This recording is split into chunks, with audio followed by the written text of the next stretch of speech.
இன்றே டவுன்லோட் செய்து உங்கள் ஃபேவரட் ஷோக்களை என்ஜாய் பண்ணுங்க. அம்மா உங்ககிட்ட கொஞ்சம் தனியா பேசணுமா? எல்லாரும் என் பேத்திங்க தான், அவங்க எதிரிலே சொல்லுங்க, என்ன விஷயம்? இல்லைங்கம்மா, உங்ககிட்ட கொஞ்சம் தனியா பேசணும், கொஞ்சம் வரீங்களாம்மா? என்னடா இவன்? சரி வா வா அந்த பக்கம்.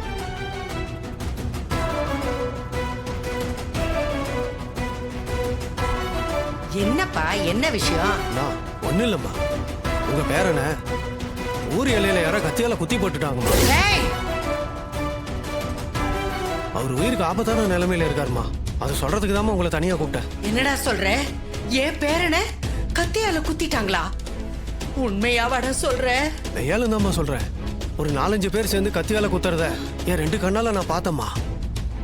அடுக்கலான்னு தான்மா நினைச்சேன். அடுக்க போனா என்னையும் குத்திருப்பாங்கம்மா. அதை உங்ககிட்ட சொல்லலாம் தான் வேகமா வந்தேன்.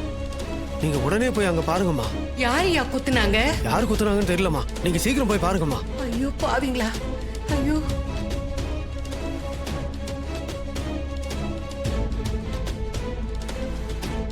அம்மா தாயே மகமாயி, என் பேரனை யாரோ கத்தியால குத்திட்டாங்களாமே.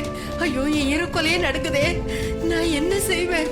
எங்கன்னு போய் அவனை தேடுவேன்? அம்மா. பாட்டி, என்ன பாட்டி ஏன் ஒரு மாதிரி இருக்கீங்க? ஒண்ணு இல்லடா கண்ணு, நான் சொல்றேன், நீ பதறாத. யாரோ 4 பேர் சேர்ந்து என் பேரனை கத்தியால குத்திட்டாங்களா?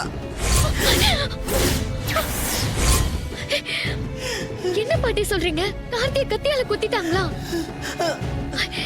இல்ல பாட்டி, எனக்கு என்னமோ இது உண்மையா தோணல. அவரை யாரும் எதுவும் பண்ண முடியாது. நம்மள பதட்டப்படுத்தி பாக்குறதுக்காக போய் சொல்றாங்கன்னு நினைக்கிறேன். நீங்க நம்பாதீங்க பாட்டி. நான் என்ன ஏதுன்னு போய் பார்த்துட்டு வந்துடுறேன். நான் போய் பார்த்துட்டு வந்துடுறேன். அப்படின்னா நானும் உங்க கூட வரேன். நீங்க தனியா போக வேண்டாம், வாங்க 2 பேரும் சேர்ந்து போலாம். வேண்டாம் கண்ணு, நீ வரக்கூடாது. உங்க அப்பா வேட்டையாடிட்டு கோயிலுக்குள்ள வரும்போது நீங்க யாரும் கோயிலை விட்டு வெளியே போக கூடாது தாயி. நீ இங்கேயே இரு, நான் போய் பார்த்துட்டு வந்துடுறேன். நீ தைரியமா இரு, அப்படியெல்லாம் ஒண்ணும் ஆயிருக்காது. பார்த்து போங்க பாட்டி. ஏதாச்சும் எனக்கு ஃபோன் பண்ணுங்க. நீ இரு, நான் வரேன்.